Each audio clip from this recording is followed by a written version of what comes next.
جہاں پہ ہر شخص جو آپ کے گیٹ پہ آتا ہے وہ ہو سکتا ہے کہ وہ جاسوس ہو. آپ کا بیل کا دروازے پہ بیل بجتی ہے, آپ دروازہ کھولتے ہیں, لیکن آپ کو پتا ہوتا ہے 7 سال کے بچے کو کہ آپ نے کیا جواب دینا ہے. مجھے پتا تھا کہ میں نے پوچھنا ہے کہ بابا آپ کے پاس وارنٹ ہے کہ نہیں ہے. یہ آج کل کے بچوں کو نہیں پتا. یہ آج کل کی جنریشن یہ نہیں جانتی یہ چیزیں. وہ نہیں جانتے کہ جب کیا ہوتا ہے کہ جب آپ کی ماں کو رات کے اندھیرے میں اٹھا کے لے جاتے ہیں اور آپ کو 3 مہینے نہیں پتا چلتا کہ وہ کہاں ہے. آپ بچوں والے ہوں گے, بچے ہوں گے بھی کیا کے, آپ خود سوچیں کہ کیا گزرتی ہوگی. صرف ایک عورت کے اوپر نہیں آتا, یہ پورا خاندان ہے جو سفر کرتا ہے. اور پھر 3 مہینے کے بعد, گمشدگی کے بعد, جب کسی کو بھی نہیں پتا کہ وہ کہاں ہے, کہ وہ شاہد میلے میں کس طرح ٹارچر کیا جا رہا ہے, ہمیں نہیں پتا کیونکہ کبھی پروڈیوس نہیں کیا گیا. آج تک جو پروڈکشن کی باتیں ہیں نا وہ ہمارا خون ہے. جو پروڈکشن کی بات آج کوئی کر بھی رہا ہے, اس زمانے میں کوئی پروڈیوس بھی نہیں کرتا تھا. جب پروڈیوس کرتے تھے عدالت کہتی تھی تو وہ کبھی بھی نہیں لاتے تھے. اور وہ کیسے لا سکتے تھے؟ آپ 3 مہینے ایک عورت کو رکھتے ہیں بغیر کپڑے بدلوائے ہوئے, نہ 3 مہینے انہوں نے دانت صاف کیے, نہ 3 مہینے انہوں نے بالوں میں کنگھی کی. جنوری کے مہینے میں ایک عورت گرفتار ہوتی ہے, مارچ تک اس کا کچھ نہیں پتا چلتا. آپ یہ سوچیں کہ یہ کتنا بڑا ٹارچر ہے, ان ایک سینس کتنا بڑا ٹارچر ہے. لیکن یہ ایک کہانی نہیں ہے نا, یہ تو کئیوں کی کہانی ہے. کتنے لوگ ہیں جنہوں نے کوڑے کھائے, کتنے لوگ ہیں جنہوں نے پھانسیاں چڑھی. جن کا لیڈر بہادر ہوتا ہے وہ خود بھی بہادر ہوتے ہیں. آپ کی تربیت آپ کا لیڈر کرتا ہے. اور مجھے فخر ہے اس بات کا کہ میری ماں ایک ایسی پارٹی سے تعلق رکھتی تھی جس کے لیڈر بہادر تھے, جن کی شہادت کی شہادت ہے. 8 سال شاہد ملے کے بعد اچانک پی ٹی وی پہ ایک نمودار ہوتا ہے ضیاء الحق, اور وہ کہتا ہے کہ 55 گندے انڈے تھے جن کو میں نے ملک سے نکال کر پھینک دیا. یہ وہ دور تھا جو کہ نظام مصطفیٰ کا دور تھا, جو چادر اور 4 دیواری کا دور تھا. مجھے بہت افسوس ہوتا ہے کہ کچھ لوگ جو کہ اپنی بس پارٹی کو چھوڑ کے کہیں اور جا چکے ہیں, وہ حیران ہو کے کہتے ہیں کہ یہ کام تو ضیاء الحق کے دوران بھی نہیں ہوا تھا, یہ کام تو ضیاء الحق میں بھی عورتوں کو کبھی کچھ نہیں کہا گیا تھا. میں کیا کہوں کہ کس طرح رنگ بدلتا ہے انسانوں کا. 4-3 یہ وہ مذہب ہے جہاں کہا جاتا ہے کہ عورت حج پہ نہیں جا سکتی محرم کے بغیر. 54 نامحرم اور مردوں کے ساتھ میری ماں کو جو بھیجا گیا تھا, اور یہ بھی نہیں پتا تھا کہ وہ کہاں ہے. یہ تصویر جو آپ پیچھے دیکھتے ہیں, یہ ہاتھ بندھے ہوئے تھے. اور بے بسی, اور یہ بے بسی یہاں نہیں ختم ہوتی. 9 مہینے دمشق کی جیل میں رہا جاتا ہے. جیل ہی کہے نا, ہوٹل میں انہوں نے بند کر دیا کیونکہ ان کا سیکیورٹی ریزنز تھے, کیونکہ یہ لوگ وہاں سے آئے ہوئے تھے, ایکسچینج پرزنرز تھے, تو ان کو بند کر دیا گیا. ہماری کوئی کمیونیکیشن نہیں ہے, ہم فیملی کی کوئی کمیونیکیشن نہیں ہے اپنی ماں سے. بچوں کے حقوق کی اب باتیں ہم کرتے ہیں, بہت اچھی بات ہے, ہم بھی بچے تھے, کوئی کمیونیکیشن نہیں ہے. کس مشکل سے وہ وہاں پہنچی. مسز تھیچر کا زمانہ تھا برطانیہ میں, اور جو کہ بدترین زمانہ تھا برطانیہ کا سیاست کا. وہاں پہ 8 سال ایگزائل میں ہم رہے. اور مجھے وہ پہلی رات یاد ہے اپنی, جب ہم اپنے ماں باپ کے ساتھ اکٹھے ہوئے. ایک چھوٹا سا فلیٹ ہمارا تھا, جو لوگ برطانیہ سے واقف ہیں, ہیکنی میں, 4 منزلہ. نہ وہاں پہ ہمارے پاس ہیٹنگ تھی, نہ ہمارے پاس وہاں پہ کوئی لحاظ تھے. ہم نے 5 بہن بیٹی, 3 بہن بھائی اور 2 ماں باپ. ہم نے کیسے زندگی گزاری ہوگی.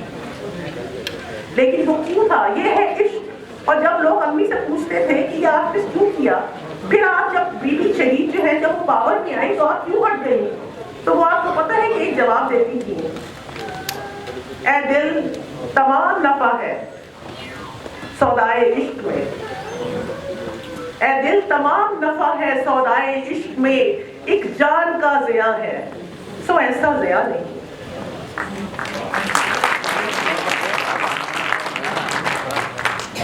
انہوں نے جو کچھ کیا وہ پاکستان کے لیے تھا. بی بی شہید کا برطانیہ میں آنا مجھے اچھی طرح یاد ہے. میری یادوں میں سے ایک یاد جو بڑی خوبصورت ہے وہ یہ ہے کہ کیونکہ امی کو کبھی انگلینڈ کے راستے نہیں آئے, کبھی نہیں آئے. حالانکہ یہ کتاب آپ پڑھیں تو لاہور کی گلی گلی کا چپا چپا وہ آپ کو نقشہ بتاتی ہیں, A to Z ہے لاہور اندرون لاہور شہر کا, لیکن برطانیہ کے راستے وہ کبھی نہیں آئے. میں چھوٹی سی تھی تو میں اسکول کو میٹنگ ہوتی تھی باربیکن میں, بیوی رہا کرتی تھی, تو میں اسکول جانے سے پہلے ان کو لے کے جاتی تھی اور پھر میں واپسی پہ اسکول میں ان کو وہاں سے لے کے آتی تھی, اور مجھے وہ مسکراتا ہوا چہرہ بیوی کا کبھی نہیں بھول سکتا, جس طرح وہ مجھے ریسیو کرتی تھی, جس طرح, اور ان کی اتنی بڑی کوالٹی تھی کہ اتنی محبت, اتنا یاد رکھنا کسی کا, وہ بہت ریئر تھا. اور یہ کتاب جو امی کی چھپی ہے یہ کبھی نہ وہ چھاپتی, وہ کبھی یہ کتاب نہ لیتی, کیونکہ بی بی شہید کو کہا کرتی تھی کہ کتاب لکھو لکھو جو کچھ تمہارے ساتھ گزرا ہے. لیکن وہ آج کل سائیکولوجیکل ٹرمز میں کہتے ہیں نا PTSD, کہ وہ کچھ چیزیں ہوتی ہیں جو آپ کے ٹراماز ہوتی ہیں, آپ ان کو پش بیک کرتے ہیں, آپ ان کو یاد نہیں رکھنا چاہتے. اور میرے ساتھ بھی یہ ہے کہ میں آج شاید پہلی دفعہ بات کر رہی ہوں, میں نے اس سے پہلے کبھی اپنے بارے میں بات نہیں کی, لیکن جب شہادت ہوئی 27 دسمبر کو, وہ منحوس دن ویسا تھا جس طرح ہمارے گھر میں شہادت ہوئی ہے, تو وہ وعدہ تھا کہ میں لکھوں گی جو وہ ٹالتی رہتی تھی, جس کی وجہ سے یہ کتاب لکھی ہے. اور اگر وہ وعدہ نہ ہوتا تو شاید وہ یہ بھی نہ ہوتا. وہ ایسا عشق تھا کہ جس میں کوئی کسی کو نہ بتانے کی ضرورت تھی, نہ کسی سے کچھ لینے کی ضرورت تھی, کیونکہ قربانی نہ کوئی بیچتا ہے نہ بیچی جا سکتی ہے. میں ایک بات پہ کہوں گی آخر میں, اور میں مجھے پتہ ہے اور لوگوں نے جانا ہے شازیہ آپا میرے سے چھوٹی ہے, لیکن میں ان کو احترام سے شازیہ آپا کہہ رہی ہوں. جب میری والدہ کو 2 سال پہلے میں نے انتقال ہوا ان کا, تو میں نے ان کو غسل دیا, میں نے اور میری بہن سامنے بیٹھی ہیں, ہم دونوں نے غسل دیا, تو ان کے ہاتھوں کے اوپر وہی ٹارچر کے نشان تھے, قلعے کے, سگریٹوں کے نشان تھے, کٹوں کے نشان تھے, وہ کٹوں کے ساتھ لے کے گئی ہے اپنے. اور آج کل میں ایک اور بات بھی آپ سے کہنا چاہتی ہوں کہ میری والدہ کا جو عشق پاکستان سے بھی تھا نا, چھوٹے بچے ہوتے ہیں نا وہ جھنڈیاں لگاتے ہیں 14 اگست پہ, ہم نہیں لگاتے تھے, امی لگاتی تھی, امی پاکستان کا جھنڈا لگاتی تھی, وہ سبز کپڑے پہنتی تھی, عید پہ کپڑے نہیں پہنتی تھی, 14 اگست پہ کپڑے پہنتی تھی. تو تکلیف ہوتی ہے جب کوئی جھنڈے کو جلانے کی بات کرتا ہے. ہماری ریڈ لائن پاکستان تھی. اور آپ کو ایک اور بھی بات بتاؤں کہ ان کی وصیتیں تھیں جو میں نے پوری کی. انہوں نے بتایا ہوا تھا کہ کیسے دفن کرنا, کہاں دفن کرنا, کیسے کرنا, کس کو بلانا, حتیٰ کہ کیا کیا پڑھنا ہے. اور ایک ان کی وصیت تھی کہ پاکستان کے جھنڈے کے ساتھ مجھے دفن کرنا.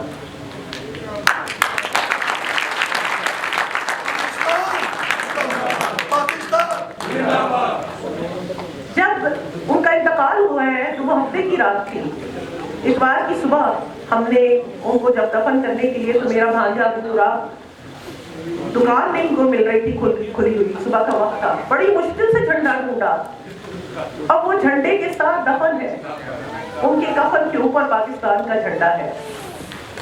تو یہ ہے اور یہ ہے وہ داستان جو کہ شاید ہمارے نوجوان لوگوں کو بھی یاد رکھنی چاہیے, جو آج کہتے ہیں کہ ہمارے ملک نے ہمیں کیا دیا, آج ہم جا سکتے ہیں. ان کے پاس بھی برٹش نیشنلٹی کی, ان کا لا تھا, 8 سال ایگزائل میں رہی تھی, ان کو نیچرلائزیشن ہو گئی تھی, لیکن وہ کبھی نہیں جانا چاہتی تھی پاکستان سے. پاکستان ان کی مٹی تھی, یہی دفن ہوئی, اور جب ملک الموت کے سامنے وہ بٹھائی گئی ہوگی تو اس پاکستان کے جھنڈے کے ساتھ ہی اٹھے بیٹھی ہوگی.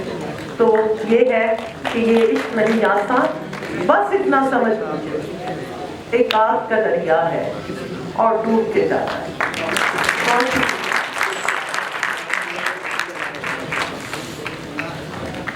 تھینک یو سو مچ. آپ سے جب بھی بات ہوتی ہے وہ ایسی انسپائریشن, اور ایک بات مجھے ہمیشہ سے ان کی بہت اچھی لگتی ہے, فون پہ یا جب بھی ہم ملتے ہیں جو ڈسکشن ہوتی ہے, اور جب بھی کوئی سیاسی لیڈر کے بارے میں بات ہوتی ہے تو ہمارے پیپلز پارٹی کے لیڈرز نے ہمیشہ یہ سکھایا ہے کہ نو ون از بگر دین پاکستان. پاکستان سے محبت, جمہوریت اور جمہوری پاکستان کی محبت, یہ ہماری ٹریننگ میں شامل ہے. یہ ہماری پارٹی کی ٹریننگ ہی ہے کہ ہم پہ جتنا بھی ظلم کیا گیا, جو مصیبتیں آئیں, اس کے بعد ہمارے لیڈرز نے ہمیشہ